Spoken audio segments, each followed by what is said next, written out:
Sounds of Stadia podcast, episode number 93. You're joining myself, Chris, one of your hosts, alongside the man of many pixels, Mr. Richie. You know what? This is the second time doing this intro because the first time my mind just went completely, utterly blank. But I'm back. You're back. You're with it. So last week you couldn't read. This week you can't talk. Should we get... Next week, I lose the ability to see. Should we send a medic to check on you? Is there a problem? Nah, I'm good. You're good. You promise. Yeah. Good. So you've made it to 93 episodes, and then suddenly, when I introduce you, you can't think of anything to say. Yeah. Okay, that's fantastic. At the start of a podcast. At the very beginning, yeah. We've got the next hour or so to discuss and talk about things, and your mind is a vacant lot, as they would say. Yeah. Where's Tom when you need him, folks? Where's Tom when you need him? He's, of course, still away on his well-earned paternity leave. Actually, saying that, he was away, but he did join us this week. We'll talk about that in a little while. So he's gone, but not quite gone. He's turned Richie into a lurker. He is. They're the kind of internet people that exist. I know many of our listeners and viewers could class themselves as lurkers, but we love you all the same. You included. I'm a lurker on many YouTube channels. Yeah, it's a force of habit. But of course, you're joining us, you're tuning in, whether it's on YouTube or in audio podcast form, for episode 93 of the longest running Stadia podcast this side of Google Maps, and that is the Sounds of Stadia podcast, where myself, Chris, and Richie, and sometimes Tom, and sometimes some special guests, secret, we've got some of those lined up in the coming weeks, round up all of the gaming and Stadia news for your listening or viewing pleasure, and we've got quite an epic show for you once again this week. We always say they're good, but damn, they're good this week. We've got July Pro Games lined up, we've got some new announcements, we've got some big tech talk, and a couple of other stories in between, just like Stadia finally showcasing some of the amazing content creators out there. We're going to talk all about all of that. But before we delve into all the juicy news for the week, Richie, we did some gaming this past week, as we always do. If you are new to the channel and you're not familiar, we play some games every Thursday right here for your enjoyment. And for the most part, for you to join in with us, like many of you did. I think there was well over 30 people at one point playing along with Rainbow Six Siege this past Thursday. We jumped in, Richie. We always said we were going to. We've played that game many times with our own friends before. And it was great. We had an awesome time. What was the highlight for you, would you say, from this past Thursday? Well, I killed Tom once. That was good. That's the highlight of the night. I think he killed me about 4 or 5 times, though. But we don't talk about that, though, right? He's not here to gloat, so... Well, the highlight is actually the game. It's a game that any regular listeners of the show knows that it's a game that we've wanted for a long time, and we finally got our hands on it, and it was fun. So I'm very happy. We did, and special shout out to everyone who tuned in and played. Best special shout out to GRS, of course. Not only did he donate Super Chat, which is always appreciated, any extra support for the channel is amazing. He set up a custom lobby, so we jumped in initially playing what was it called? Newcomer mode. Yeah. And we kept getting beat. Newcomer mode, where we just got our asses handed to us. So yes, we stripped back from newcomer mode and went a tier down, which is the tier that you and me sit on. We created a custom lobby, and it worked fantastically. We jumped in. Who was playing with us? We had like Kumna, Jem, a couple of people who we don't usually play with as well jumped on board with us. Dave, shout to all again, Steve, all the awesome people who stopped by in the chat. And it was great. We were all on the same level, all playing it for the first time. You played, Richie, on mouse and keyboard. I did. To try and give yourself an unfair advantage, which didn't do anything. I mean, it's not really much of an unfair advantage when you still don't know the buttons. That is true. F4. There was times when I was having to look down at my keyboard to see where my 5 key is. To use the cameras and stuff. So where is your 5 key? So it wasn't... It's next to the 4. You're right. You're right with that one. You're totally right. Unless it's on your numpad. I suppose on the numpad it's the same as well. Yeah. Short for number. What's that? if nobody did know that. Don't tell people we don't teach you anything here on the Sounds of Stadia podcast. But yeah, that was wonderful. We will undoubtedly be playing that again. It's much requested by our audience. So if you do want to join in with the gaming, just got to check it out. Every Thursday, 8 p.m. UK time, we play games in the cloud on Stadia. That was check 1, Richie. Check 2 for the day, before we get into the show, of course, the main bulk of the show, we've been doing, or you, more importantly, have been doing a weekly, bi-daily, whatever it might be, poll for the best pro game of all time. It started off a while back as part of an episode. It's been a series of polls that have been running for about 2 months to decide what's the best pro game from launch up till the end, like June's Pro Games, and we finally have a winner, spelling mistakes and all. Who won it? So wait, don't answer the winner. Who were the finalists? So breaking down all of the pro games. The finalists. So it was like basically 3 rounds. So every game was entered at least once. The winner of each poll moved on to the semi-finals, and we ended up with 5 in the final. We had Resident Evil 7, Destiny 2, fairly expected to be there. Jedi Fallen Order, another one to be expected there. Orcs Must Die 3 did well to get there. Yeah, that is a surprise. What very much surprised me, considering that I've been playing it recently, is Ys 8 made it all the way to the final. Wow. That is a surprise. And lost. So out of all of those finalists, of course, voted for by you on the community page of our YouTube channel. This isn't just us faffing around or anything. This is you Stadia players out there voted for this. Was there any major shocks as the rounds ticked over? Any Euro knockout games that we should have kept our eyes out for? The biggest shock for me was actually Ys doing that well, but you could argue they had an easy run to the final, but they still made it there. And this is just to determine the singular best game, it's not like, oh my god, then this one's first, this one's second. So there was some that went out early. Things like Tomb Raider went up against Destiny. Rise of Tomb Raider was also in that poll, because the polls were literally just in the order of release. So sometimes you got some big chunks of difficult games, sometimes a bit easier. That's knockout competition 101, Richie. You got to play the big boys at some point, and you may lose. Might be right in the beginning. So who was our worthy winner then? Our worthy winner was Star Wars Jedi Fallen Order. Wow. And it was a surprisingly comfortable win for them against Destiny 2 and Resident Evil. But what was the percentages in the end? Star Wars got about 36% of the vote.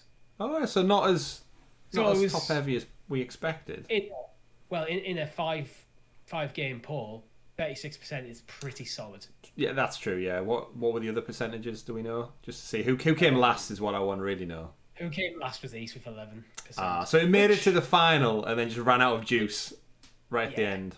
It got some votes, but yeah. It did. So congratulations to Jedi Fallen Order. The Force was indeed with that game. My game of the year for its game of release. We recently played it, Richie. We went through and did a Let's Play kind of fest on May the 4th for Star Wars Day, of course. So you can go check that out on the channel if you haven't done so already.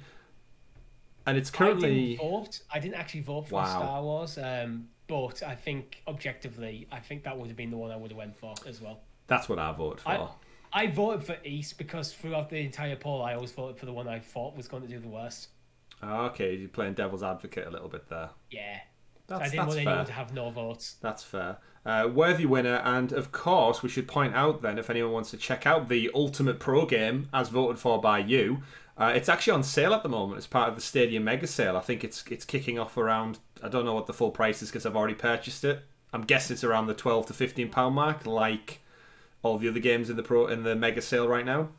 But there's no way of us finding out because we own it. So we'll just have to guess. But it wouldn't be in the sale if it wasn't a good price. So go check that out.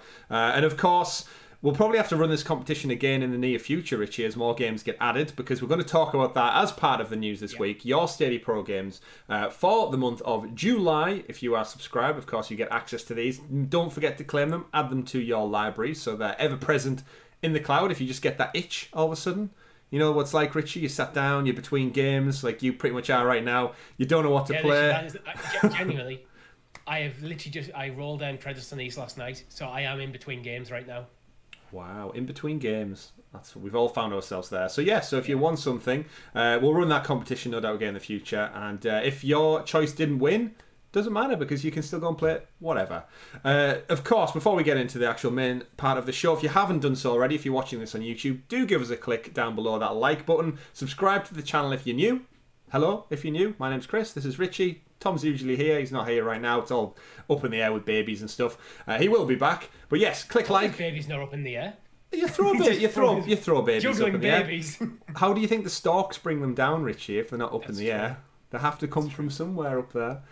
How does that even become a thing? Storks and babies. That's an odd association all round. Why would we trust birds with our children? Why would you trust another species with your newborn? That's such an odd thing. What? I'm sorry to break it to you. It's a lie that was told to children to stop parents have to talk about sex. Wow. And that next you're going to tell me Santa isn't real. No, Santa's real. I thought so. I knew the world wouldn't be that bad. We've had Santa on our show. Have we? Yeah, the Santa of many pixels turned up for Oh, Christmas right, he special. did, yeah. That's a throwback. That's a throwback. Merry Christmas, everyone. Merry Christmas. Yes, do click like, do click subscribe, and hit that notification bell so you are kept in the loop with everything we do here at Sounds of Stadia, like our first looks, like our live streams, like our podcast, and any other interstitial videos we may pop up on the channel, and also so you're kept in the loop with all of our community things as well. It's really, really appreciated. Aside from that, we have an awesome list of members on our channel as well. We're almost 50 strong now of you wonderful people out there who like our content, give us that extra bit of support. It means the absolute world to us. It helps us bring you better content as we go forward. Getting equipment, looking at future possibilities to do with like merchandise and all that sort of stuff is made all the more possible thanks to your love and support. So we really do appreciate it, and a massive shout out to all of you people out there. I think especially we've just had some new members. I think Lee Ellis joined this past week. So he's up there with some of the fewer newer ones as well. Mr. Butler, Maker of Chaos, and Mark Woodall of recent note. And again, your memberships get you stickers, little badge next to your name when you're live in the chat as well, a little Stadia controller badge. And actually, Richie, I should point out, disappear for a second. Speaking of controllers, before we get into the main bulk of the show, I got this little fella. You may have seen over on Twitter if you follow me there. The Wasabi controller. Shout out again to Kumnar, James, and Mind of Adam, who reached out about discount codes last week, which I begrudged because I hadn't had one for my Chromecast purchase. It's here. It doesn't taste like wasabi. I unboxed it on our... we checked live on our Resident Evil, our Rainbow Six Siege stream. It's gorgeous, it's beautiful. I'm adding it to the collection, and it will forever live in my heart, as it is. But Richie, I think we've spoken about all the stuff we've been up to, more importantly, but we do have a great show for these lovely listeners and viewers out there already. So I attempted to do it last week. You attempted to do a pre-show and got your words in a muddle. Yeah. Or your merds in a wuddle, as I like to say. Would you like to introduce us to the super sexy special Stadia story segment, aka the news? The news. Indeed. Beautiful. It's here. It's yours to own now, Richie. It's yours to own. I want you to live and breathe I'm the renting news. it. I'm looking after it while Tom's away. While Tom's away, Richie will It's like, you know when your parents go away and they ask you to come round and water the plants for them? That's what I'm doing. Okay. At what point do you forget, though, and kill that ficus in the corner? Why would I do that? You just don't forget. What if it rains outside and you think to yourself, I don't need to do them tonight because it's rained, and then lo and behold, where they live, the other end of town, didn't have any rain. Sometimes plants can be inside. And actually, my parents don't live the other end of town to me.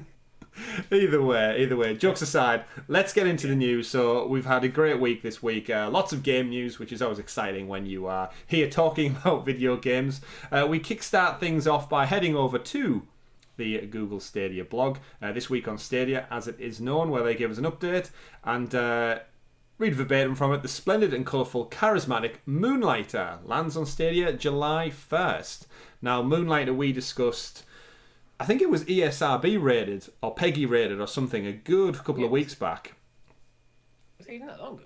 I think Tom was here. Last week. Tom was here. Tom's still here, yeah. Because I think this was a massive game he was really interested in. So it's finally dropped, and you can play it for free, of course, with Stadia Pro.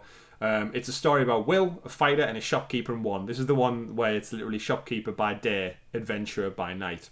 Yeah. So yes.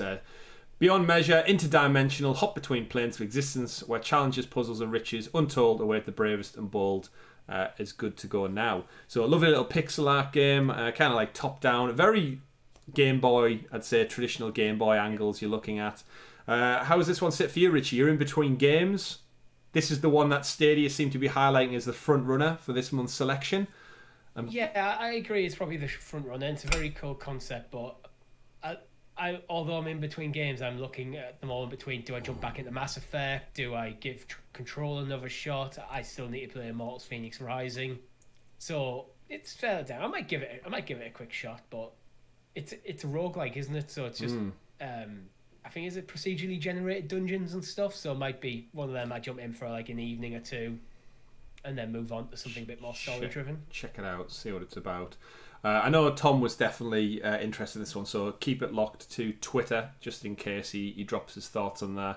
Yeah, it's an interesting one for me. It strikes me as something I'd probably play via with a Razer Kishi on my phone. It seems like the type of game that would be perfectly fitted for a smaller screen experience. Just on the move, jump in, do a couple of dungeons, do a couple of puzzles, and then drop back to your shopkeeper existence during the day.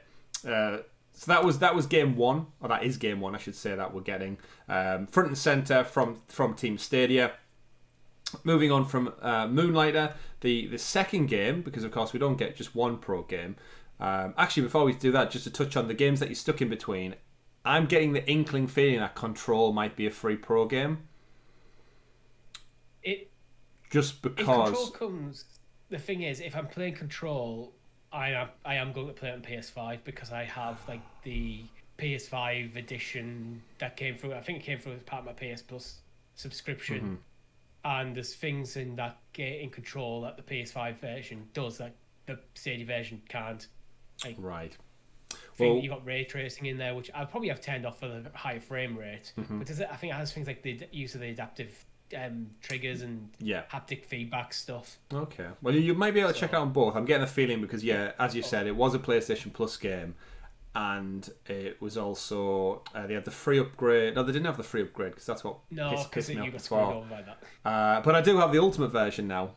There is a cloud version, but it's also on Luna as part of their main kind of subscription package, Luna Plus. So I think it's on enough platforms that I could see it being like a pro game for maybe August. Yeah. I mean, if it didn't have it on PlayStation 5, I probably would play it on the Stadia. If I had if it's the PS4 version versus Stadia, I'd probably go with Stadia. But the reality is, I do have the PS5, and I think that's going to be a slightly better version. Wow, interesting stuff. So, speaking of interesting things, the other games that we were given this month, not the greatest of lineups, if I'm honest, this month, and all the kind of stuff to showcase, and a couple of smaller titles, no big hitters. Like, again, we're not going to get it every month. I've seen some people online say, "Oh, it's another bad month," but then how quick people have to forget we got Resident Evil 7, and we also got Star Wars Jedi Fallen Order not that long after release. But again, this is what happens with monthly games, and we have been spoilt in the past. Yeah. So it's only natural. The second game up is, funnily enough, it's gone full circle, Richie. Terraria. The saga continues. The saga continues indeed. So the little game... Like there should have been a PS Plus, a Stadia Pro game on launch on the platform, because it is an older title. Very old. And I think it would have been perfect for a pro game. I think this is a good pro game. Yeah, it's one of those that fits in, again, indie, but it's got its own massive kind of like world unto itself.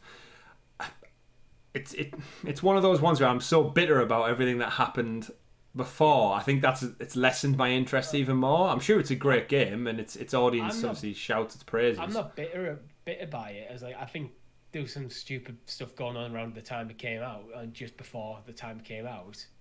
But the game doesn't appeal to me personally. Yeah, it's just not my sort of game. But I do respect that other people do really like the game. So yeah, as someone who's played a lot of hours in Minecraft back in the day, and also a bit of Stardew Valley on my PlayStation Vita, it's kind of like in that middle ground between the two of them, where if I wanted to play a game of that type, I've got the other two. I think the best way to describe it would be 2D Minecraft. If someone had no concept of what the game is and you just went 2D Minecraft, what they're probably picture in the head would be quite close. Yeah, that would be a fair assumption. For those, of course, who don't know, you may not have been a Stadia player way back. Was it before Christmas? It must have been now. Probably. It doesn't matter.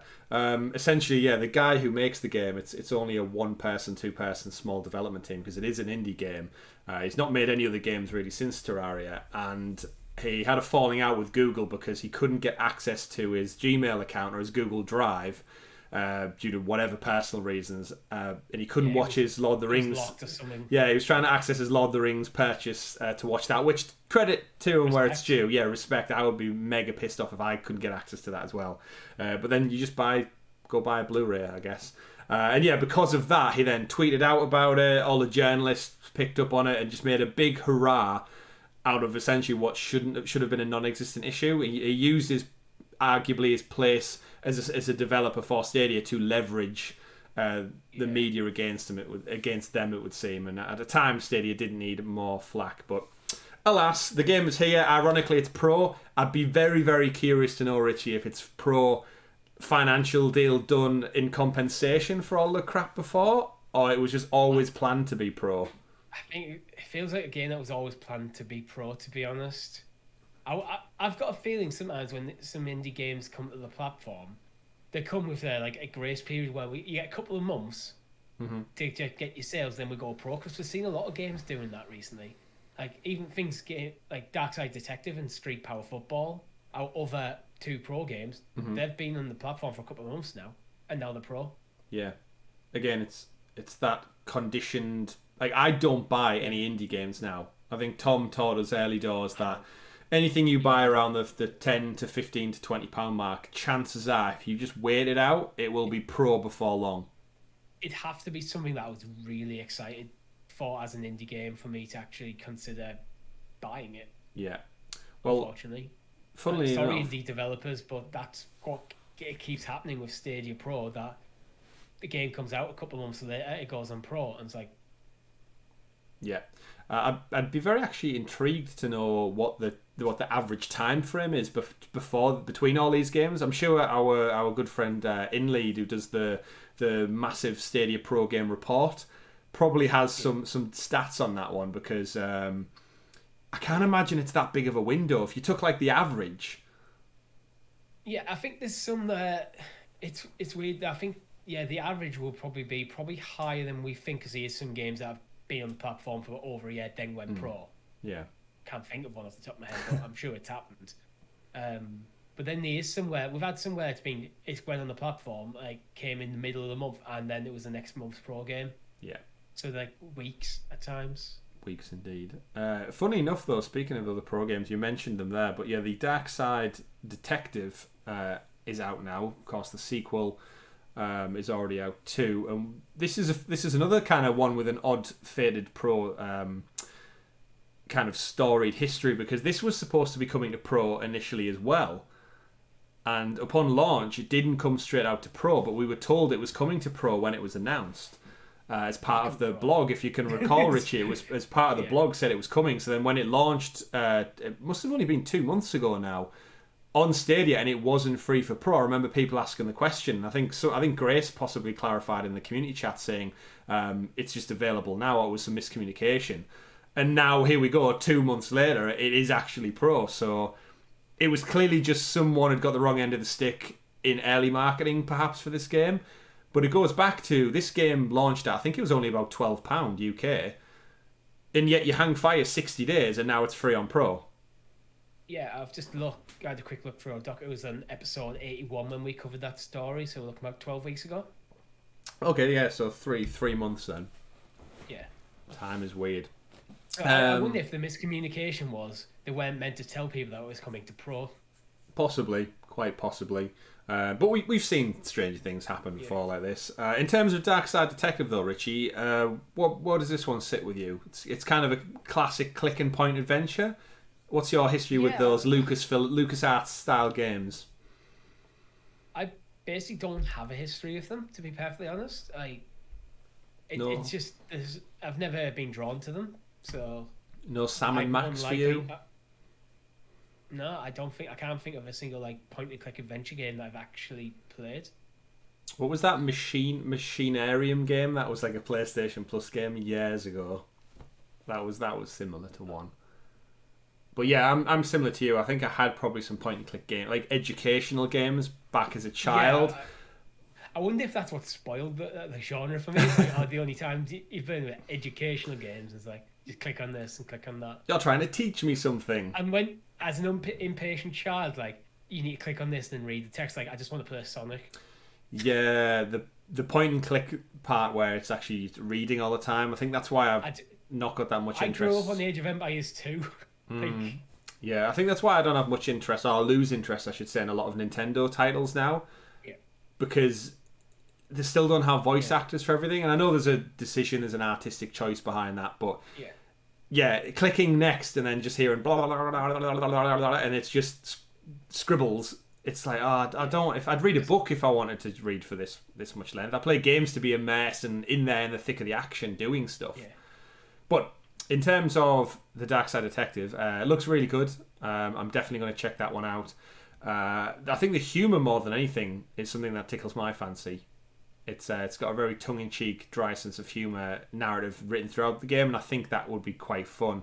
Especially, I can use mouse and keyboard because it is on Stadia. So, and maybe check out the sequel if it does what I need to. Final pro game for the month. So you've got 4 total for July. Is Street Power Football. Now, you and me, Richie, are FIFA fans, for better or for worse. We're not fans of the FUT seasons, anything like that. We don't collect those digital cards and live that one. But we are football, soccer fans as a whole. We're enjoying the Euros right now. It's coming home. I've been playing a lot of FIFA because of the Euros, to be honest. Yeah, you get that kind of little itch every now and again. I can put the match on and I can play a bit of FIFA while I'm watching the match. Yeah. But what I would like to do, Richie, is actually sit down and play this game, you and me, as actual football fans as well. I'm very intrigued to see how this plays in comparison to FIFA, and if it holds up. It must do. It's a sports game, surely. If it's got multiplayer, we could just do it Thursday. It could be next week's Thursday. Yeah, it could certainly be. And I'm just really interested to see if it holds up to FIFA Street. I wouldn't count on it. I mean, maybe I'm being a bit unfair and dismissing it because there's the cartoony art style.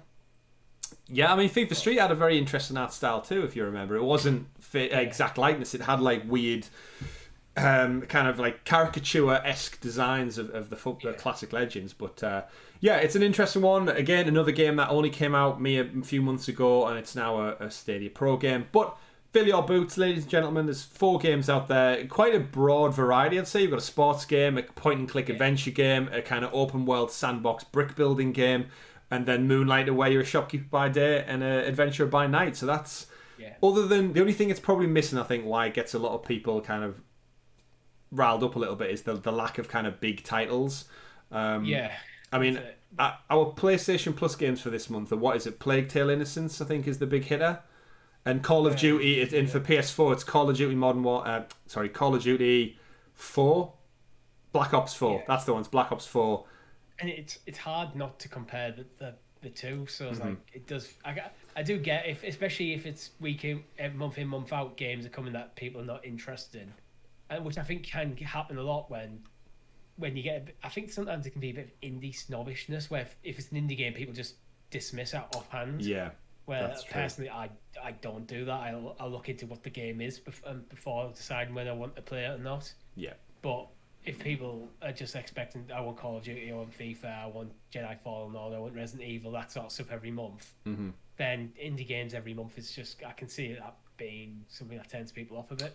Certainly is. But that's interesting because all of that aside, we'll be discussing that as part of our SideQuest episode this week, because all these pro games are fantastic, but do they need to evolve? Does something need to change? So we'll be covering that. It reminded me there as well, talking about football. Tom's obviously not here for a second week, Richie. Yeah. So we've got a special hashtag, of course. Everyone last week was told, go hashtag I miss you, we miss you. So for every Monday when Tom isn't here, even though he says he watches the show, and I know he probably does. I mean, he does because he called us out. Yeah, he called us out. At strike one, he called us out. But this week, folks, head over to Tom on Twitter, at AdaxisLP, and send him some love, but with the specific hashtag of It's Coming Home. Because for those who, in Europe especially, you'll all know the Euros football competition is going ahead right now. At the time of recording, Richie, we don't... Yeah. Actually, you know what? This could backfire on us massively. Purely because we're recording this. We usually record on a Sunday, but because Chris and I are occupied this weekend, we're recording on a Friday evening. Yeah. So for your listeners, Chris was drinking a glass of water. So so this time tomorrow, will be half-time in the next crucial match against Ukraine. So at the time of this going live on the Monday, we could well be through to the next round. England better not screw us on this. Okay, Richie, so while we're here in this capsule of time, hashtag it's coming home to Tom. We need an alternative in case England lose. It's not coming home? Nah, I don't want it to be pessimistic. It needs to be... I want it to be an optimistic hashtag challenge. Okay, so what would you like it to be? Hashtag better luck next time. Hashtag better luck next time. Okay. We could go, it's coming home, but we're not saying when it's coming home. We're just saying it will be. It just lives in perpetuity. I know we've got, again, a lot of people who listen to the channel who aren't English. Apologies. It's something we get caught up in every time there's a football competition where we believe it's our God-given right to claim the title, even though we've arguably got one of the weakest squads out of the kind of top-tier level. Let's not get into it here. We've seen strange things happen. France are already out. Spain apparently just scraped through before we started recording, so... anything can happen. Hashtag it's coming home to Tom. If we lose, hashtag better luck next time. Tom will be thinking, better luck next time. What? Because Tom's not a massive football fan anyway, so he'll be like, what? Yeah. Either way, folks, that's your July Pro Games. 4 to choose from. Fill your boots. Don't forget to claim them. Just in case you do fancy playing them later down the line. Down the road. Right then, second story of the week. We got a follow-up with another community blog. So we got the Tuesday blog with the games. We got quite a pleasant one on Thursday, actually, Richie. Yeah. We got the update that Streets of Rage 4 is coming to Stadia on July 15th. So not that long away, just under 2 weeks at the time of recording. Of course, Streets of Rage 4, the latest entry in the legendary beat-em-up series from way back on in Mega Drive days for me. I don't think it predates Mega Drive. It was Sega that kind of put it on the map as far as I can remember. Maybe arcades. I feel like there was an arcade version as well. It's probably just Mega Drive. You got that association because you had a Mega Drive. Yeah, but I can't think of anything at the time that would have been able to run it because of the 3D pixel / whatever graphics they are. But either way, Streets of Rage 4, new mechanics, hand-drawn visuals, an electrifying soundtrack to boot.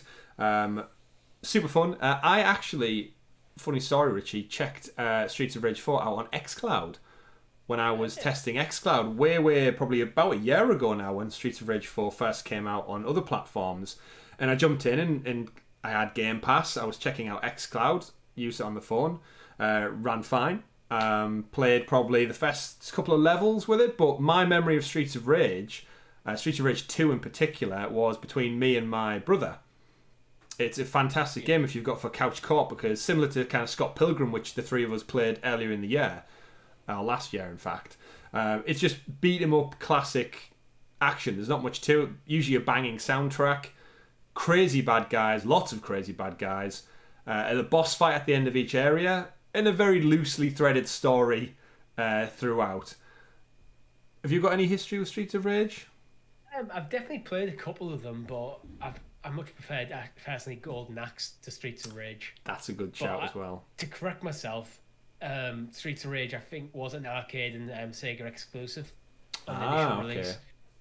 The original has since come to Wii, iOS, Windows, and the 3DS. That makes sense. So it's made its way over to Nintendo as well. Okay. In recent years. Of course, a franchise that's been dormant for a good while. I'm pretty sure I can't even in my mind visualize 3. Totally can see Streets of Rage 1 and 2 on the Mega Drive. Cannot picture 3 in the slightest. And I saw someone on Twitter actually say, seeing the announcement for Streets of Rage 4 made me realise I have no clue what 3 is. And that's the same for me. I think it's just a total blank spot when it came out. It's probably why the series hasn't seen a follow-up for nigh on 10 plus years. Well, Streets of Rage 3 was 94, came out. Wow, yeah, so that might be why. Was that on the Mega Drive too? Yes. Yeah, Genesis. Wow. Genesis Mega Drive, same thing on there. Yeah. So why? So that's so weird that it just never made the leap. I'm guessing it never made the leap past 16-bit. Wow. I think, well, if you think from the next generation of consoles was when everything started going 3D with the Saturn, so maybe they just didn't think it would work in 3D, and everything had to be 3D That's true. Yeah, it did. Now we've got to the point where 2D games have come back into play and can be very enjoyable. But early 3D games, everything had to be 3D, even if you could count how many polygons on screen with one hand. Yeah, that's true. So yeah, a little bit more about the game then. We do know it's coming out at it's $24.99 stateside, €24.99, probably about the £20 mark for us in the UK, Richie. And I'm guessing 25. Yeah, just a straight transfer. So yeah, again, among the best beat 'em ups, reading direct from the blog here. Ever created, jamming 90s beats and over-the-top street fighting, the iconic Streets of Rage comes back with a masterful tribute and a revitalisation of the action that fans adore. The all-time classic is best known for its timeless gameplay and electronic dance-influenced music. I'll attest to the music, it was absolutely popping. New features they've got for this one, team up with the iconic brand new characters, so they've introduced a few more. So if you recall, the old games had Axel, Blaze and Adam. I'm sure there's only 3 to pick from.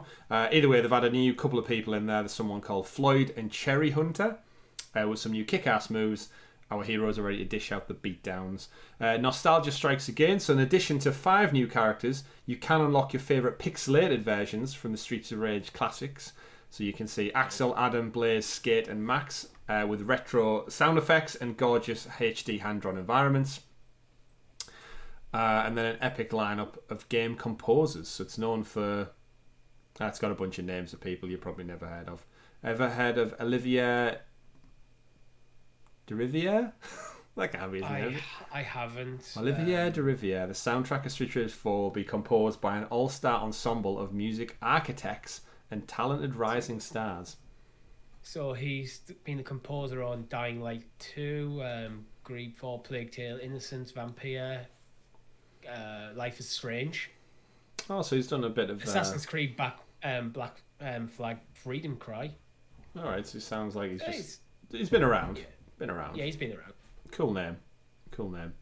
So yeah, Streets of Rage, not long to wait. It's definitely one I'm keen to check out. Don't know necessarily at that price. It's a weird one with prices because I played this. It's got Pro Game written all over it as well. Yeah. Any game around that price point, I always think that's going to come through in a couple of months. Potentially. Yeah, older game. Again, I think it's part of Luna Plus as well. I feel like everything's just... The games... There's that many subscription services now. I can't remember what... It was on Game Pass because that's how I played it. So, I feel begrudging to play it when I played it on Game Pass, what felt like for free. And yet now it's asking me to pay £25 for this game. Well... For you, I'd just say play on Game Pass then. This is the thing with subscriptions, yeah. For it if you have access to it, but I don't have Game Pass at the moment, but it's one of them prices where if you're really into your 2D beat 'em ups, £25 is nothing for a game like that. But as someone who isn't, it feels a bit steep for me to give it a chance. Yeah, I hear what you're saying. And then alongside Streets of Rage 4, we got a surprise announcement actually within that. I've not heard of this game before. Darkwood from Acid Wizard Studio. It's coming summer 2021, so we don't have a specific date, but the summer doesn't last forever, as we well know. Reading from the blog, Darkwood provides a new perspective on survival horror. Scavenge and explore the rich, ever-changing free-roam world by day, then hunker down in your hideout and pray for the morning light. Survival horror from a top-down perspective that is terrifying to play. No hand-holding or quest markers. Test your skills and figure things out on your own. By day, explore the randomly generated, ever-sinister woods, scavenge for materials, craft weapons, and discover new secrets. By night, find shelter, create barricades, set up traps, and hide or defend yourself from the horrors that lurk in the dark. Gain skills and perks by extracting a strange essence from the mutated fauna and flora and injecting it into your bloodstream. Watch out for unexpected consequences. Make decisions that impact the world of Darkwood, its inhabitants, and the story you experience. So this game, Richie... Yes. Obviously, it says a different take on horror. It's a top-down perspective. I'm getting Hotline Miami meets Little Nightmares vibes from this game. Yeah, well, it's meant to be survival horror, so it's probably more likely Hotline Miami meets Resident Evil. Okay. Almost. But one of the interesting things I found out because I'd never heard of this game before, so I wanted to find a bit of information about it. What you've just read from the Stadia community blog is ripped directly from the Steam store page, literally almost word for word.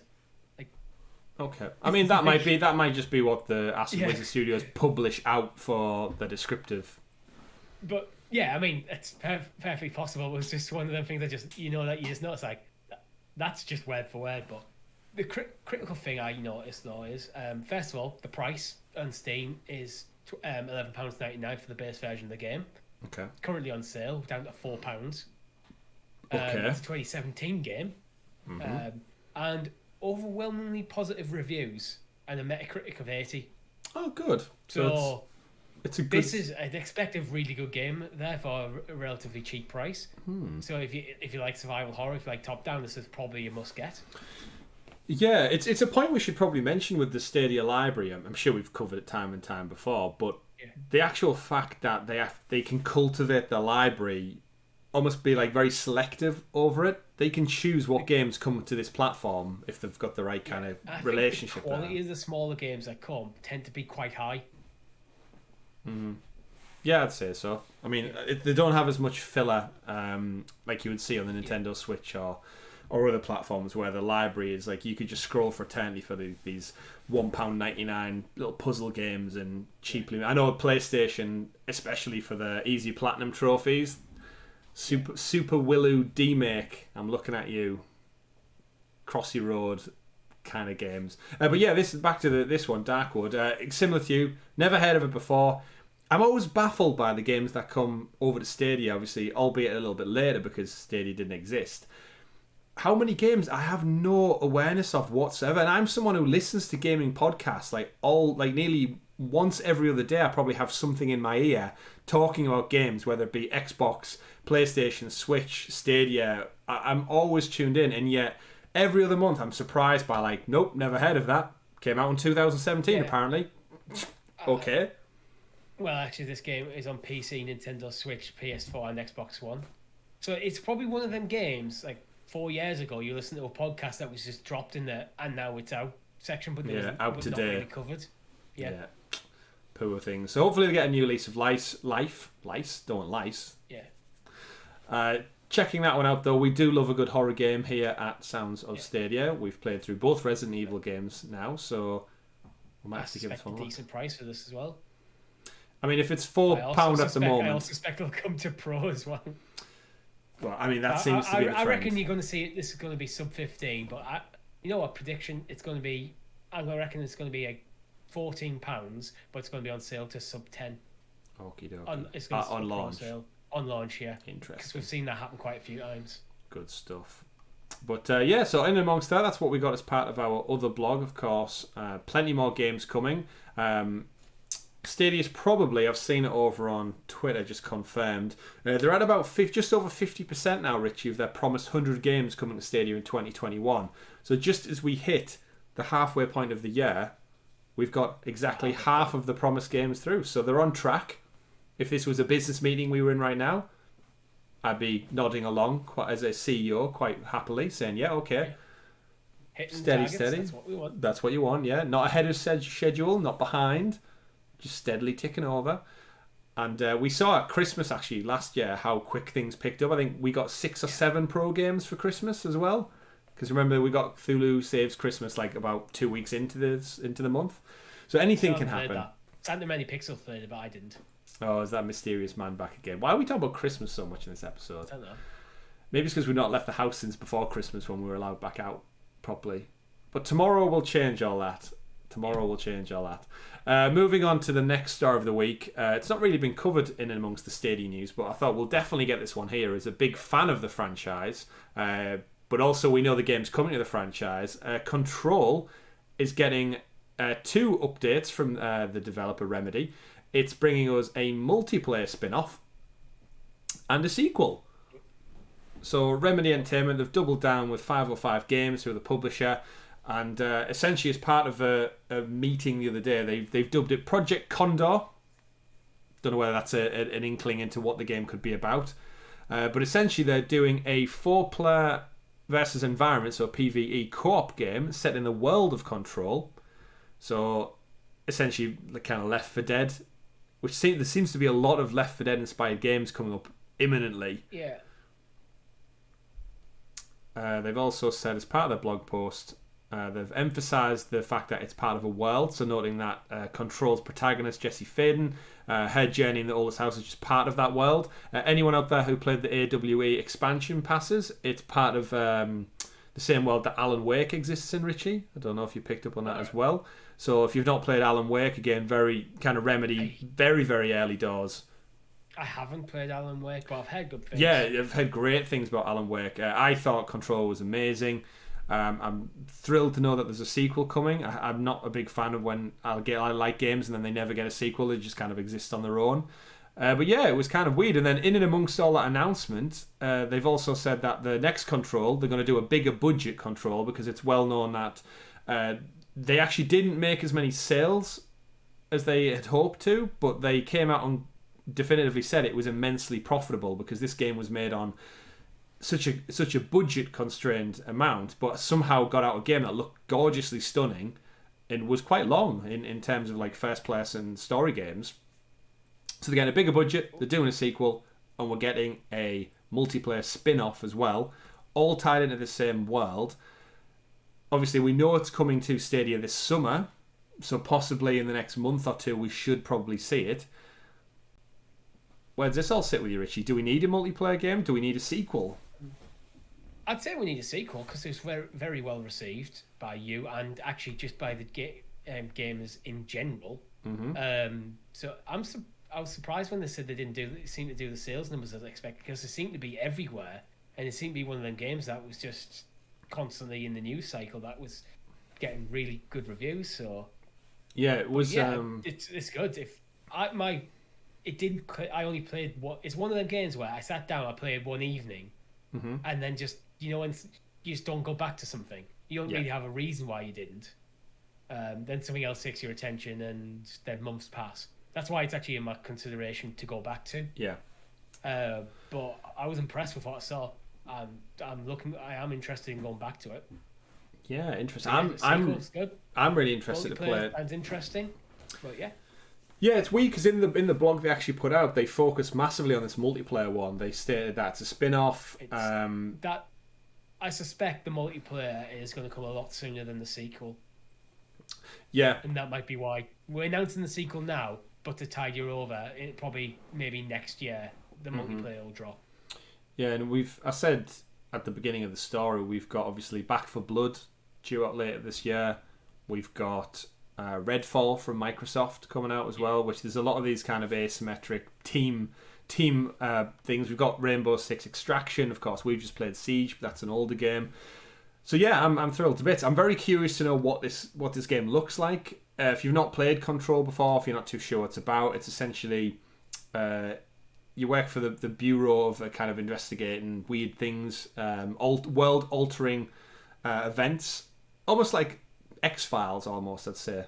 And you work for this department, and it's like it's called the what is it? The something house, the something old. I forgot the name now. The oldest house, I think, is the place, and this is essentially causing all the incidents. But in terms of multiplayer, I'm wondering, is it going to have guns, or is it going to have the telekinetic powers that the game features? Probably both. Because if it's just guns, it's just another shooter, right? It's PvE, isn't it, though? Mm-hmm. So that's what it said, it's cooperative, so it's not. So you're going to be versus bots. So yeah, if it's like, I imagine you have both the guns and the telekinetic powers. Yeah, which is super fun. It's one of the best parts of Control. Is the just the crazy mechanics and the destruction. That was the best. Yeah. The biggest thing that appealed to me was just the one-ton destruction you can create within like an office room or something. Yeah. You know what I'd expect? Do you know when Ghost of Tsushima brought up the multiplayer? Yeah. And the multiplayer combat was basically, it's about 70% of the original, but there was some clear tweaks to make it class-based. Mm-hmm. That's the kind of thing I'm expecting, the kind of treatment. We're going to take the core mechanics, largely keep them intact, but give it a bit of a twist. So there's a couple to incorporate a couple of different player styles. Interesting. So yeah, we don't know it's coming to Stadia, but I'd like to think if we're getting the first game, Remedy seem intent to put it everywhere, so I think it's a good choice. Yeah, definitely. And then we'll get an ultimate edition of that as well, no doubt. But the less said about that, the better. But great game. Happy to see it come to Stadia if we do get it. And again, we're quite positive here, Richie. We like to think forward, thinking if we get games, we'll expect to see them, just like Jedi Fallen Order 2.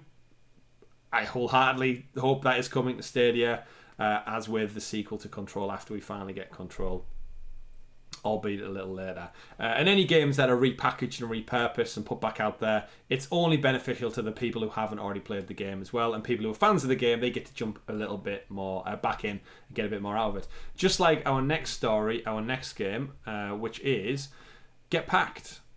Fully Loaded is a updated version of the original game. It's coming out on July 29th, so as part of this week's blog as well.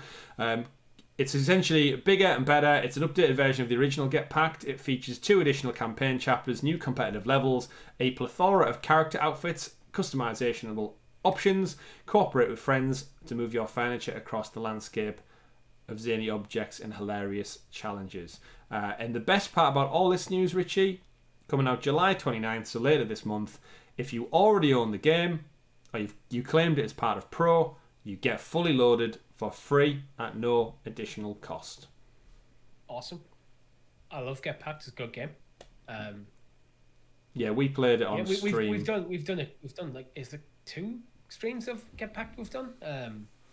I feel like we played it more than twice, but it probably is only 2. Yeah. Of course. Funnily enough, we played it first time round. We were giving away a prize, right? We were giving away a Premier Edition or something. I can't because we were giving something away, and if you remember, this was the one where Grace from the Stadia community manager, she won the first one. Oh, was that Get Packed? Yeah. Yeah. So that's how long ago it was. But yeah, so Return to the Town of Ditchlington. It's a great little game. It's essentially you're on a timer and you've got to essentially get everything packed away into a moving or a removal van. Just super fun, lots of zany action. You can rob a bank in one of them. It's kind of like every scenario from a kid's cartoon. You've got the graveyard, they've got the ghost haunted mansion, the prison, rob the bank. Any scenario where stuff requires moving, that's what happens. New levels, new characters, more customization. Good. Great, just another. It is. It's a good game, fun concept. Give us more of it. Yeah, I'm curious. I take it it's in line with a PC release. Something like that. It seems odd that they'd suddenly repackage it just for Stadia and give it to us for free. Maybe it's just something they've been working on anyway, and it's only for free if you already own the game, so it's more of an update. Let's have a look. Get Packed on Twitter. Let's see.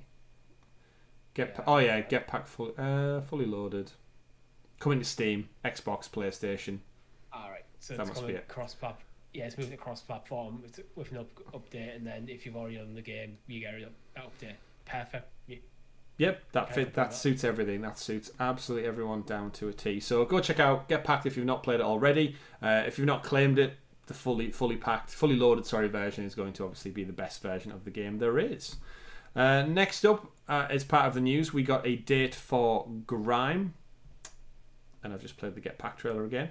The trailer for Grime. So official release date, August the 2nd. So exactly 1 month from the time of us recording this. Yeah. There was also a new trailer to drop. So Grime was kind of that creepy... I can't even think how you describe it. It's almost like Dark Souls 2D from the boss design. It's a fast and unforgiving action-adventure RPG in which you crush your foes with living weapons that mutate form and function, and then consume their remains with a black hole to strengthen your vessel. So it has, if you can remember, there's like that little superpower you've got where you suck them into. So you're almost going around collecting souls in an ironic way as well. It lets you explore surreal surroundings, absorb many enemies you encounter, and use their own traits against them as you become more powerful. There's more than one way to defeat the enemies as you move through a variety of environments, meet the inhabitants, and discover the source of the madness. Looks fun. Love the wacky designs on the boss fights. I'm trying to think what it reminds me of what I've played recently. I think this is something that would be absolutely up Tom's alley as well. Yeah, I think it was. I think he said that. Coming 2nd of August, of course. I'm trying to think what it reminds me of. What have I played It's got like the dash mechanics, like the 2D dash mechanics. It actually looks a lot like. Have you seen the Metroidvania? Metro, the new Metroid game, I should say. You know, Metroid Dread, was it? Oh yeah, when the one that went back to the old 2D style. Yeah, it's got a very similar vibe to that, where it's like very tight, compact dash navigation around whilst there's enemies. But of course, it's got this interesting twist that you absorb their powers and use them against them. So that could be quite a cool dynamic as well. Not too long to wait for that. How does this one read you as a pro game, Richie? Is it a pro game? No, how does it read you as possibly being a pro game? I reckon it'll go pro 3 months after it comes out. Okay. Playing it I don't safe. think it'll be on launch, because it feels like there's quite a lot. It feels like a game that does stand out a bit. It has quite a unique selling point, so I think it'll come out at its full price, whatever that is, first. Yeah. And then go to pro later. Yeah, we shouldn't say that about every game. It's just unfortunate the way we're it's conditioned. Such a strong trend. Yeah, because we know it's not going to be a Ubisoft game coming to Pro because they're all over in the Ubisoft Plus world. We know it's not going to be like a brand new EA title or anything. We've got obviously Resident Evil, but that was a three-year-old game at that point. The other big games came with Premier Edition promos, so it's not. I always feel like everything that comes out, I'm like, it's coming to Pro.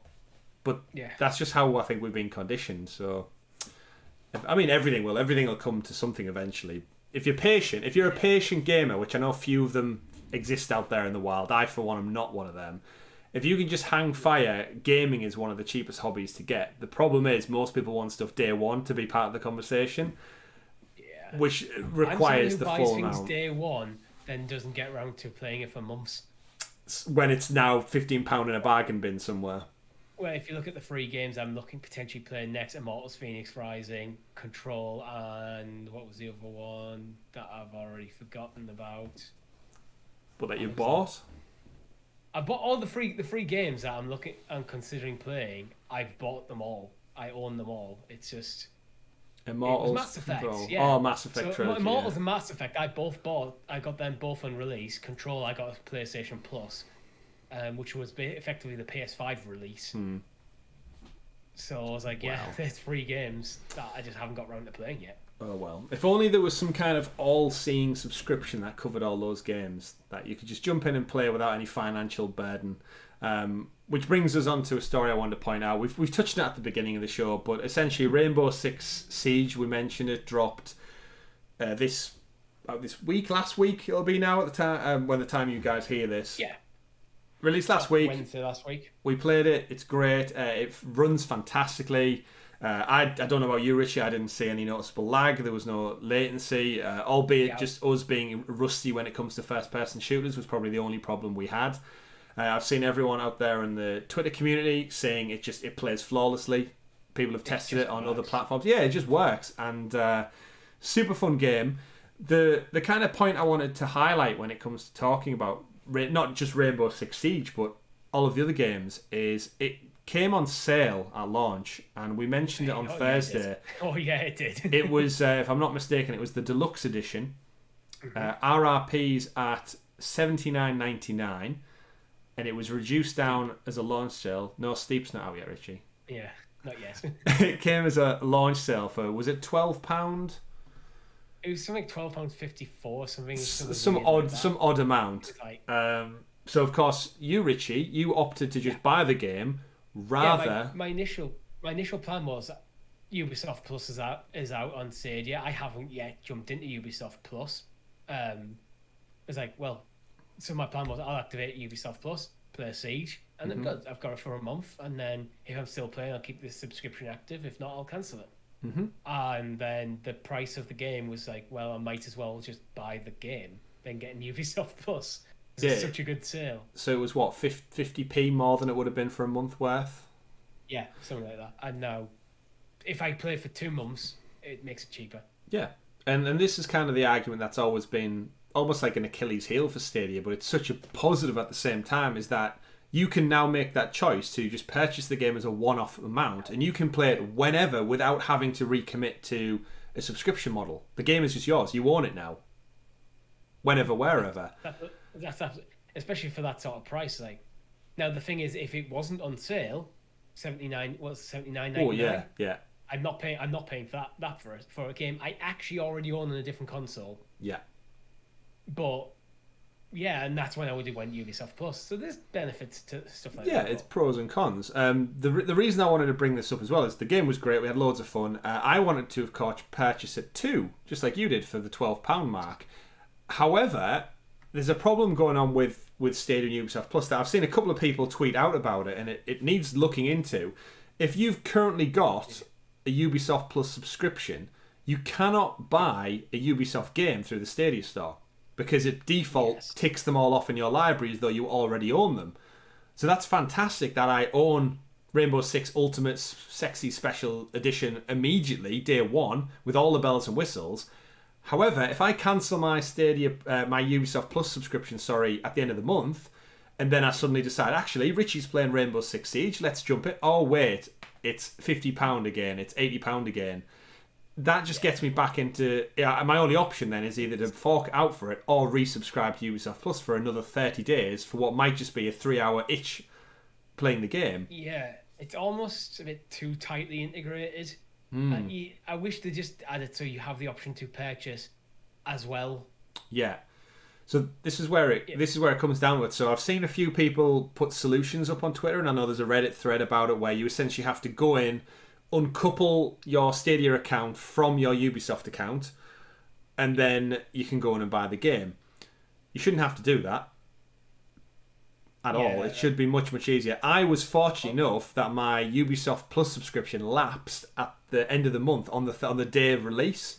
So all I did was wait until the 1st of July, the next day, and I purchased it for the £12. But there will be people out there whose subscription is lapsing, but they have to wait maybe 10 days, which would take them beyond the sale time, and they'd miss out on the £12 sale. Or they'd have to go through... Not everyone's going to dig through Reddit to find a workaround either. That's my point, yeah. Something buried in the deep minds of Reddit isn't helping the general public who maybe just want to jump in and go, oh, I want to buy the game. I can see why they're doing this, because they probably just haven't considered, like, well, if people got Ubisoft Plus, they're not going to want to buy Ubisoft games, so it's not a non-issue. Mm-hmm. But then when you get a sale such as this one, it's like, it becomes an issue. If you've got, say, Ubisoft Plus to play something like Immortals or Assassin's Creed, but you're actually a big Rainbow Six Siege fan, and it is cross-play and does have cross-progression. So if you're playing it a lot on PC and want to carry it over, and you might not want to keep this subscription going forever. Yeah. So an interesting one. That there's obviously an easy solution in there. There just needs to be a way you can toggle in and out the sales without it necessarily reading your Ubisoft Plus subscription. I'll just have it so when it's like it comes up, it's like when you're in the store page, it says you already own this in Ubisoft Plus. Do you want to buy anyway? Yeah, just another purchase option. Yeah, easy fix, but it's Ubisoft would be. I bet you Ubisoft would be quite happy if you do that, because you're buying a game that you've already got access to. Yes, we'll take your money. It's just a double win. Yeah. Same issues. Like, you're getting extra money for this. Like, actually, now we're saying that out loud, Stadia's had the same issue with their own games, right? Where people have claimed them as pro, and then people have said, if I cancel, I want to purchase the game on a sale, but I'm currently in a pro subscription. So then if you cancel it, you can't get the pro sale price, or you can't... I know there's another scenario there that I think Stadia's had play out before. And of course, hit them up on Twitter, let the people know that need be, and I'm sure they're looking into it and they'll get this resolved in due course as Ubisoft Plus becomes more integrated, no doubt, and we get more titles further down the line. Because I believe Immortals Phoenix Rising is another one that's about £12 also at the moment, marked down from like $59.99. That stings a bit for me, because I bought it for full price on launch. Never got around to... I think I played... It was another one like Control, where I played like one evening and then moved on to something else. Mm-hmm. And haven't touched it since, and now it's on sale. The life of a gamer. Well, that's my own fault for buying it. Buying it straight away. It's what it was with Immortals. I remember that what it was. I just finished like Cyberpunk, and I just finished Valhalla, and I just wasn't in the mood for another big open world game like that. I was like, the point at which by the time I got round to it, I'd already passed the point of where I could refund it. So I was like, well, I'll get round to it eventually. The game is life. I might get round to it. It's now on sale, but That's just more than a one of tenner. them things. Yeah, it is. Yeah, it's again. We've all done it. I no doubt our viewers and listeners have done it too. Right, final couple of stories for the week. Just Shapes and Beats, of course, was a pro game quite a while back now, actually. Out of nowhere, they're bringing out some DLC titled The Lost Chapter on July 23rd, 2 years after the original game's release. It's coming to Stadia, PlayStation, Switch, Steam, according to their Twitter account. But yeah, some more Just Shapes and Beats. I quite enjoyed what I played of Just Shapes and Beats. I think this is the game I tested my Owsley controller mount out on. So when I got that, that piece of plastic, fitted that, tested that out, and it's one of those games that it fits very, very well on a smartphone. It's kind of like, it doesn't require much kind of visual power, but it just looks stunningly bright and gorgeous. The music's great. Very, watching the trailer back now, very epilepsy inducing potentially. It's one of those BT pop games. Did you spend much time playing it first I time never round? actually played it at all. And you're the music I man. don't think I even jumped into it. I think it's one of them games that just passed me by completely. You should definitely check it out. It's great. They haven't said whether or not this is going to be free DLC or not, but I'd imagine 2 years from release, dropping it for free seems a bit odd unless it's got, again, some other update we don't know about. But I guess we'll find out. So yeah, not long to wait. 23rd July, Just Shapes and Beats. Another reason to jump in and play along. Essentially, Richie, you are a colourful cube fighting your way through a world of colour that wants to attack and murder you. Right, final couple of stories for the week. Just to touch on it a little bit, because I kind of wanted to bring it back around, lean into Stadia. Microsoft, on the back of all of the news announcements the last kind of couple of weeks that have pertained to xCloud and news and stuff as well, they're expanding their lineup of mobile accessories for iOS devices. So in terms of they're basically partnering with the likes of Razer and such to bring products to market that are in brand with Microsoft. So we've got the Razer Kishi. We just mentioned there actually the Owsley controller mount. There's already an Android Kishi for Xbox. Yeah, all of that kind of stuff. The deals we've seen in the UK, Microsoft partnering with the mobile companies, and you get free Kishis, you get 12 months of Game Pass for free. Making big moves into different industries, which is, again, part of Marketing 101. What I kind of wanted to lead that into is it about time? It's probably a SideQuest topic for want of less. Richie, are we going to start seeing some Stadia, like just accessories at some point? Because we've had the official Stadia Claw controller, and that's only been available. We haven't. Yeah, stateside they had it. I believe Canada did as well. I personally hate claw style grips because they always seem to grip at where the buttons on your phone are, whether it's your volume or power stuff. Mm-hmm. So then you always have the phone off centered, and then they always feel a bit uncomfortable, and like the weight of them is a bit not distributed well, which is where I actually think the Kishi is so much better for it.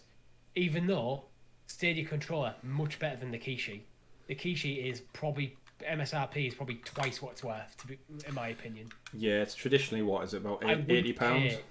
I wouldn't pay more than 45 for. I paid 45 on eBay for mine. Right. And I wouldn't pay more than that for it. Okay. But I don't know, because the Kishi is basically Android themed, which is kind of Stadia themed anyway. The only thing it's missing is the Stadia Assistant button. Yeah, that's it. It works flawlessly as far as I'm concerned. In comparison, and you're probably using a phone that has Google Assist on anyway, so I am does indeed. it need that button? Indeed. I'm just really interested to know, like, now we've got a Google store open in New York, and Stadia's coming up on its 2nd year anniversary. I'm just really intrigued to know, like, at what point do they start? Like, there must be some point there's someone there who's discussing it and saying, oh, actually, we could do this. We could have our own brand. We could have, Richie, a wasabi colour. Oh, that'd be Kishi. I'm not buying it, but it'd be cool. I'm not buying it, but what I it'd be think cool. you could see more of is almost more integration with like Stadia integration when you purchase. Say if you bought the new Pixel, say next one, the new Pixel 6, that it comes with the claw and the Stadia controller.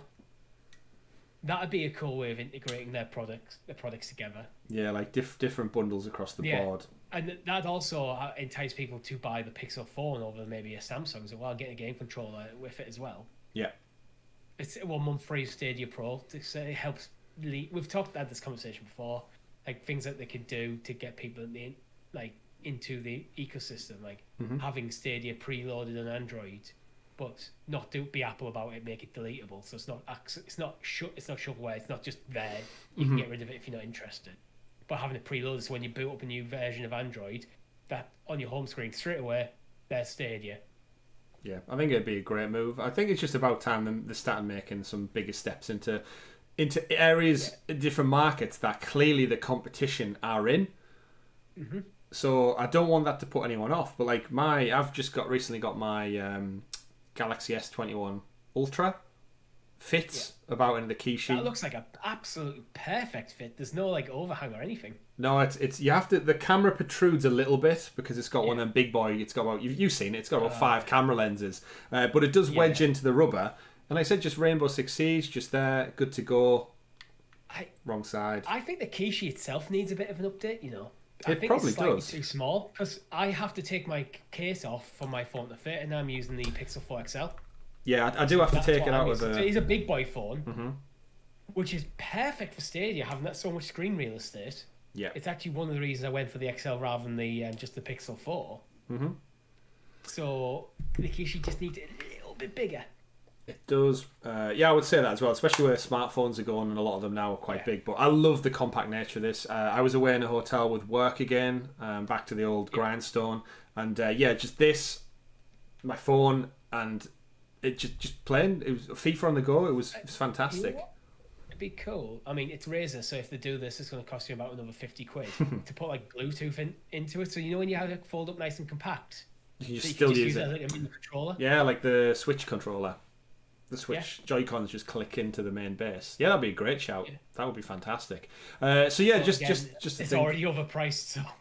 Yeah, but again, this is where Stadia could get in there with a niche market and maybe make one that costs £50, or bundle it with a Premier Edition, or bundle it with a Chromecast, and just have like an ultimate gaming package. You've got one for on the go, you've got one for in the house, you've got your phone for everything, and it's just kind of like, and if, like I said, Richie, if that was just Bluetooth, you could use it on a tablet, you could use it on a laptop, and then that would essentially, the Joy-Cons, just be your go-to controller.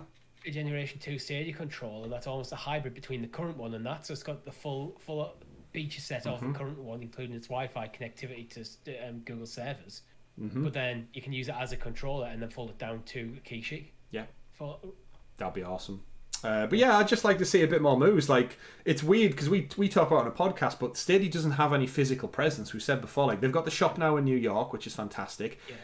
As the world starts to open back up, I've said from time and time again, they need to have a physical presence in stores alongside the Chromecast, alongside all the other Google Hub setups and gears. Have your Premier Editions on the shelves everywhere. I've said it before. Have your Premier Editions on shelves next to your Chromecasts. So people walk past looking for a new Chromecast. They go, "Oh, Chromecast or Chromecast that comes with game controller. Oh, what's this?" Get these boxes next to the TVs, stacked up in our Curry's, GameStop, PC World, wherever it may be, just so people go, "Oh, what's that? Oh, well, if you buy the TV, you get 50% off this at the moment. What's that? Oh, you can play it through your TV. What do you mean play it through my TV? Do I need a PS5? No, you just need this in your TV." That's the selling point, and it's so good, but having a physical presence is great. Okay. If you think you got the Chromecast, you can probably see mine there in shot. That little box, and then have the Premier Edition, which is the third one down, next to it on the same shelf. So, this is just the Chromecast. This is the Chromecast and a game controller. Oh, it's only like £30 more or something, whatever the price difference is, without looking it up. Because we know they're not scared of massively discounting their tech. So, always potential, something to do. And I'm sure that's probably a side quest unto itself, which we might get around to eventually. Final story of the week. It's not in the news, but it's something I definitely wanted to highlight after the last couple of days with the launch of Rainbow Six Siege. And that is that the Stadia marketing team, at the moment, well done. You seem to be embracing The world. That actually came across as quite sarcastic. Sorry, yeah. You were well done. It was a well done, yeah. Sorry, I didn't think if I was trying to not do it too fast for the audio listeners, so I was doing like a slower clap. No, it was the way I said, well done. Well done. Like, Slow well done, clap. Stadia, you've done it again. That was a well done. You did good this time. Yeah, well done, did good, because for the first time ever in nearly 2 years, they embraced the content creator community around them, and they retweeted and highlighted the Rainbow Six streams from both Bill, one half of the Stadia Cast crew over at the Nerd Nest channel, our good friend Meg over as well at Megatron X streaming channel, and our good friend Sunny from Sunny Cloud Gaming as well. All amazing content creators in their own right. Specifically, they've been carrying the flag almost for Stadia for a good 2 years almost now. Wonderful people, and it's fantastic to see them get the credit they probably deserve, because again, I've seen people on Twitter think that people get paid for promoting Stadia because they know the tech works, they're happy with it, they're proud of it. It's almost not, I don't want to say fanboy, but because we like the tech, it's very easy on the internet to get criticised. We're like, oh, you just... It feels like, no, they actually paid us nothing. It's like, no, we do this... Well, give me this water bottle. I'll give them that. There you go. Clap for the water bottle. But, we just believe in the technology, and we started this as a hobby, and naturally, through 93 episodes, yes, we become a bit passionate about the stuff that we talk about on a weekly basis. But yeah, huge credit where it's due. It's amazing to see, and it's just great all around. We've seen Amazon Luna do it from day one. Amazon Luna's Twitter have been on fire. They've been tweeting stuff. They've hired artists to make renditions of content creators. I think one of them was... who did they turn into a bear? They made like a proper... They did one for Ray. Don't pay that much attention to Luna because it's not available in the UK. That is a fair point as well. But you'll notice that, Richie, they took content creators. I think they did one for our friend Ray as well. Gaming Cyborg, of course. They did a whole artist rendition of him as a cyborg, I think. So that's awesome. I'm sure that's how I recall. So just the fact that it's communicating, it's a two-way street. We are your audience. The content creators, they are still your audience. And then below them, they have another audience who live and breathe Stadia. They're passionate gamers. They're passionate tech enthusiasts. Just like our viewers and listeners as well. Over 300, 400 of you wouldn't tune in across podcasts, YouTube platforms every single week if you weren't passionate about this tech. So to see right at the top of the ladder, look down and be like, you guys are awesome, go check out their content. It doesn't cost them anything. Yeah. It's totally free. It's wonderful to see them do it. So kudos, credit where credit's due. It's great to see. And hopefully, long may it continue, Richie. Long may it continue. So shout out to Nerdnest, shout out to Megatron, and shout out to Sunny. You guys are all awesome. And we can't wait to see you doing more stuff on Stadia soon. So nice little high point to finish on there, Richie. Looking forward to seeing what the future holds. We've had our pro games. We've had new games announced. We've got some epic sales. Any particular sales that are tickling your fancy before we wrap up? I mean, Immortals would have done. I bought, as we've already covered, I bought Rainbow Six. Immortals would have done if I didn't own the game. Buy it twice. They were the big standout to me. Buy it twice. I can't. I literally can't. I own it. Oh, you bought it on Stadia? Okay. I would have. Yeah, I own it on Stadia. How many hours have you played? Of Immortals? Probably up 4. It's like, I haven't played a lot. So say like, it was a one evening thing. Jedi Fallen Order's on sale as well, isn't it? Yeah, it is. So it's FIFA for about £12 as well. I already have Jedi Fallen Order. And Mortal Kombat's about £11. Judgment is less than a tenner. Judgment is probably the only one that I would have could consider. I think for me, I'm going to deal for, rather than jumping into something new, I'm going to go for a backlog game this time round. Backlog game. Awesome stuff. Speaking of backlogs, don't forget you can check out the Sounds of Stadia channel where we've got over 20 days worth of content there for you. Over 20 days, hours upon hours. Not that it'd be worthwhile going back to like episode 7, Richie, where there was loads of 007 puns and we had a great time. That was a good episode. It was. That's one of my favourite episodes of the early. Episode 7, where you won't see our faces. It didn't do very well, but that was back when our fledgling podcasting careers as such. Yeah. I may have wrote a full script for podcast for 007 puns. One day, James Bond We'll get Daniel Craig on or something, and we'll celebrate then. But until then, folks, do not forget, or do remember, in fact, to like the video, subscribe to the channel if you've not done so already, and click that notification bell so you're kept in the loop with all things Sounds of Stadia. Like our live streams we bring you every Thursday. Like our first looks and our mini Let's Play series when they drop. Follow us all on Twitter at Sounds of Stadia, at CyberChris2077, at Richie C89. And at Adaxis LP, don't forget, hashtag it's coming home, or maybe not, depending on how the match went over the weekend. That hasn't happened yet for us. Of course, Richie, we have Sounds of Stadia SideQuest every week, where we go off the beaten path, explore a deeper Stadia topic in a more discussional format, which our members get up to 6 days early. They get it every Sunday instead of Friday when it goes on free feeds. What's this week's topic? So this week was actually inspired by our good friend over Claudio for Chance of Games, and it is, does Stadia Pro need a refresh? Does it need a refresh? So we touched on it a little bit in this show, actually, but we'll get into that there. If you want to give us your thoughts, do let us know in the comments below. Or if you want to join for 99p as a member, you can do so right below in the YouTube video. Click join, support myself, Richie and Tom, bringing you better Stadia content every single week. I think that's about it, Richie, for episode 93. Shall we go get drunk?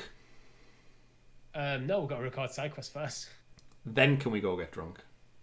Yes. Awesome. Yes, then we can. And shout out to our friend Luke, if he's listening right at the end of this podcast, because it's his marriage while we're going away to get drunk. His proposed marriage to his wife. You forgot about the word stag do there. Oh no, I knew it, but I know it's because of lockdown. We're not doing proper stuff, are we? It's like it's a mini slash thing, so I don't know if I wanted to give it that official title. But either way, drinks all round. Congratulations We're again. drinking for Luke. Luke, who has been on this show. He has. I can't remember what episode. And he is a writer for Stadia Source, so he's a Stadia-centric person. We might get him back on soon. Depends how drunk we get him and if he wants to talk to us after this weekend. But we shall find out. My name's been Chris. I've been Richie. We've been Sounds of Stadia, everyone. Have a great weekend. Game on. Good luck, England. Hope you did well on Saturday. Goodbye.